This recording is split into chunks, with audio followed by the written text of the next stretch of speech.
Yeah, so I mean, I would obviously like a Batmobile too, but it's not Superman. No, So it's not. You're right. were you? I know your focus has been, from your collection, it seems it's mostly Superman. But are you like DC focused or or is just whatever's in that genre you like?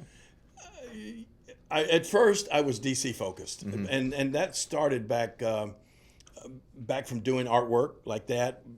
I think the first time I can remember I was 5 years old, and that's when I can remember starting drawing Superman.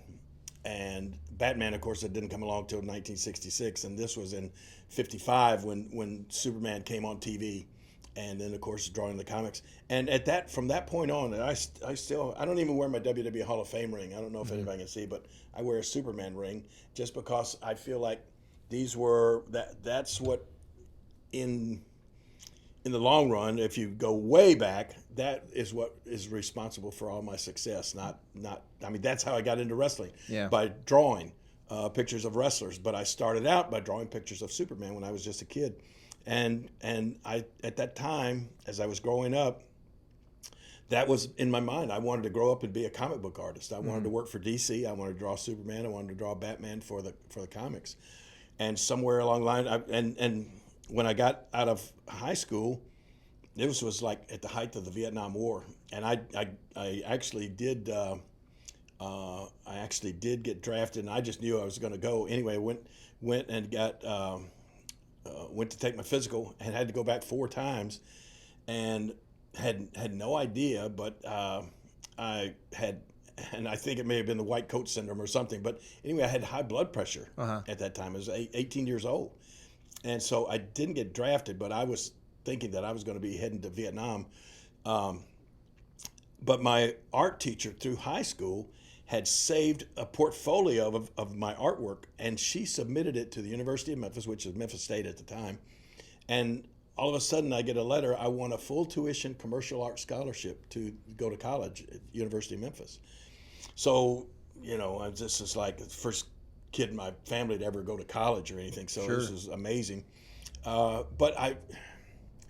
It was so weird in the fact that once I started at the University of Memphis, I had a great art teacher throughout high school. Her name was Helen Stahl. She was an amazing artist. She'd done all sorts of Memphis prints and stuff that were selling, has been selling through the years. But and so I just really looked up to her work. I always admired her work. And then when I got to college, I had different professors and different art courses, and it was weird. It was like none of them were as good an artist as I was, and certainly not as good as my high school art teacher.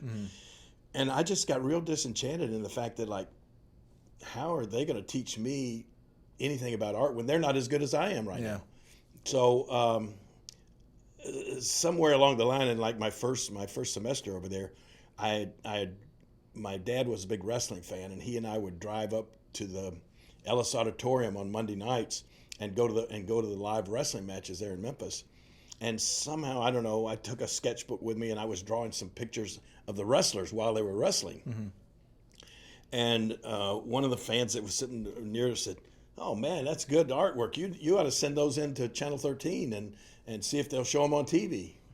And I said, "Yeah, not a bad idea. I don't know what to come out of it, but I will." So the next week, I sent 4 or 5 drawings into the TV station. Didn't know anybody there or anything. I put Lance Russell and 485 South Highland, Memphis, Tennessee, and sent them in. And that Saturday morning, I turned the TV on like usual to watch the show, and all of a sudden I see Lance Russell, Dave Brown sitting next to me, and on the desk I could see my artwork is sitting there on the desk, and I went, "Oh my gosh, they're going to show my artwork. They're going to show my pictures on TV." And sure enough, like halfway through the show, Lance says to Dave, "Well, Dave, we had some great action down at the Ellis Auditorium last Monday night. Let's take a look. But instead of just talking about it, we have some artwork here from a young fan named Jerry Lawler. And look, he kind of outlined what took place at the matches. Jackie Fargo defeated Tojo Yamamoto. Take a look at this shot." And I had a picture of like Tojo hitting Jackie Fargo and chopping him in half like cordwood or something. So, and I'm sitting at home. I'm sitting at home like, they show, there's Yeah. my artwork on television. It's Yeah. like, whoa, I'm a star or something.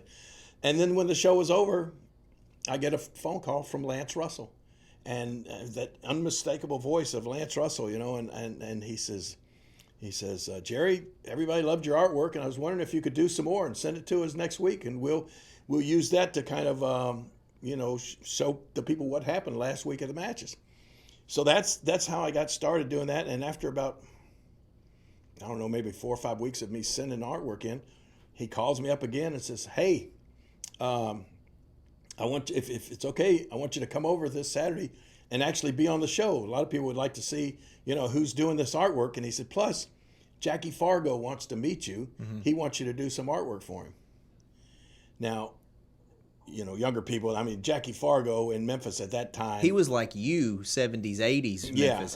He was like John Cena or The Rock now, Yeah. So, he was the biggest star in Memphis wrestling. So all of a sudden, Jackie Fargo wants me to do some artwork for him.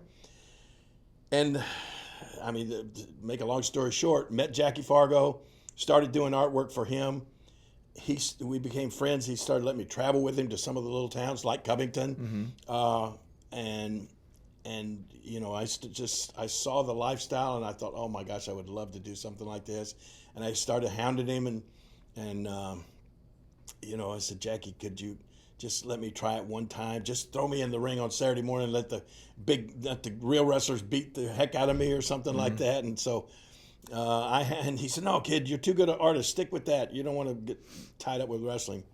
And some kind of way, I finally told him, if I could just get one match for the Memphis promotion, I'll quit. I'll just one time. I won't bother you anymore, and I'll go back to being an artist.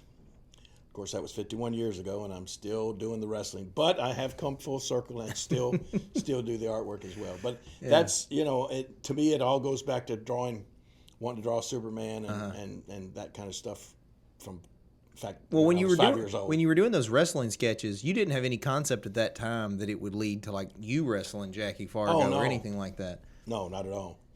I was just excited for my artwork to be on TV.